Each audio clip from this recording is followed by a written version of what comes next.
ایک شخص نوح بن منصور بڑا رئیس اور شہر قاضی تھا۔ وہ بڑا سخی اور عالم تھا۔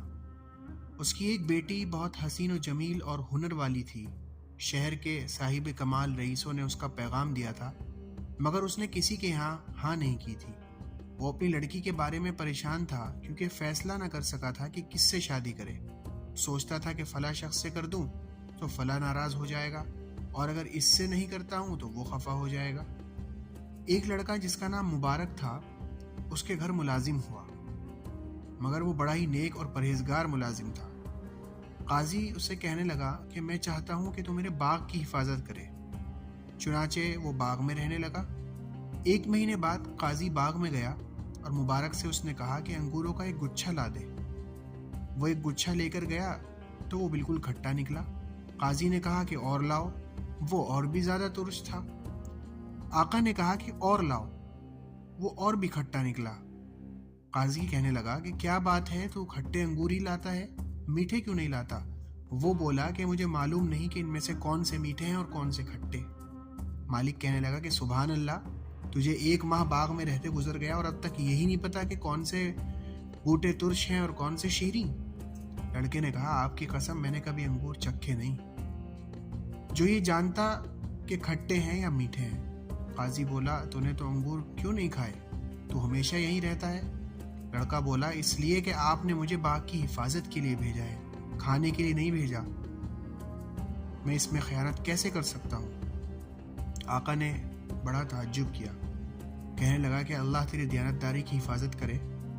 اور وہ سمجھ گیا کہ یہ لڑکا بڑا ایماندار ہے اور عقل مند بھی۔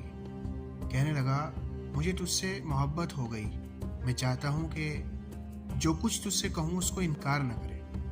مبارک بولا کہ آپ کا اور اللہ کا فرما بردار ہوں میں، جو چاہیں کہیں۔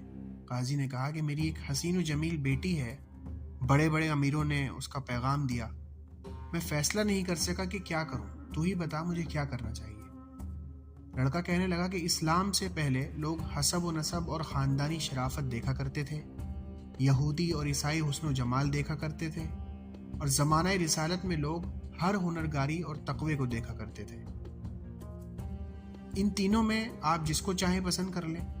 قاضی بولا کہ میں نے پرہیزگاری اور تقوی کو چن لیا، لہٰذا میں چاہتا ہوں کہ لڑکی کی شادی تجھ سے کر دوں، کیونکہ تجھ میں عفت ہے، دیانتداری اور پرہیزگاری ہے۔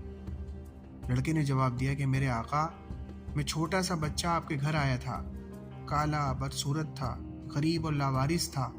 آپ میرے ساتھ اپنی بیٹی کی شادی کیسے کر سکتے ہیں؟ آپ کی بیٹی مجھے کیسے پسند کرے گی؟ قاضی کہنے لگا کہ میرے ساتھ گھر چل تاکہ اس کی کوئی تدبیر کر سکوں۔ جب وہ دونوں گھر پہنچے تو قاضی نے اپنی بیوی سے کہا کہ دیکھو، یہ غریب لڑکا بڑا متقی ہے، پرہیزگار بھی ہے، میں نے اپنی لڑکی کے لیے اس کو پسند کیا ہے، تمہاری کیا رائے ہے؟ وہ کہنے لگی کہ آپ با اختیار ہیں، جو چاہیں کریں، مگر میں لڑکی سے پوچھ لوں وہ کیا جواب دیتی ہے۔ ماں لڑکی کے پاس گئی اور باپ کا پیغام اسے سنایا۔ اس نے جواب دیا کہ جو کچھ آپ مجھے حکم دیں گے، میں آپ کے حکم سے باہر نہیں ہوں، نہ آپ کی مخالفت کر سکتی ہوں بلکہ آپ کی اطاعت کروں گی۔ قاضی نے بیٹی کی شادی مبارک سے کر دی۔ سارے رئیس دیکھتے کے دیکھتے رہ گئے۔ شادی کے 1 سال بعد اس لڑکی کے ہاں لڑکا پیدا ہوا تو مبارک نے اس کا نام عبداللہ رکھا۔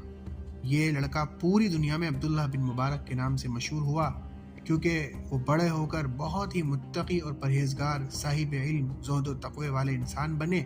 وہ علم حدیث کے بڑے ماہر بنے اور وقت کے امام اور یگانہ روزگار محدث اور مجاہد بھی بنے۔